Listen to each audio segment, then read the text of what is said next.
اس وقت جب دو برادر ملکوں کی آپس میں کشیدگی جاری ہے، بارہا پاکستان کی طرف سے بیانات جاری ہوئے، خدارا افغانستان اپنی زمین کو پاکستان کے خلاف استعمال نہ ہونے دے، ایسے وقت میں چاہیے تھا کہ پاکستان اور افغانستان آپس میں مل بیٹھ کر دو دوستوں کی طرح معاملہ افہام و تفہیم سے سلجھاتے۔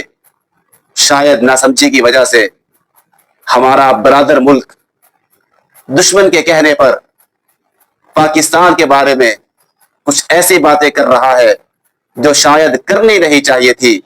پاکستان کا احسان ایز اے بڑا بھائی ہونے کے پاکستان سے ہی شکوے شکایتیں ہوتی، پاکستان کے سامنے ہی دکھڑے رکھے جاتے، نہ کہ پاکستان کے ازلی دشمن کے سامنے۔ اب بھی کہوں گا، خدا نہ ایسا نہ کریں، اس سے دشمن کو فائدہ ہوگا، ان دونوں اسلامی برادر ملکوں کو شاید نقصان اٹھانا پڑے۔ اللہ تعالیٰ افہام و تفہیم سے اس معاملے کو جلد سلجھا دے اور دونوں ملکوں میں امن و سکون کی فضا قائم کر دے۔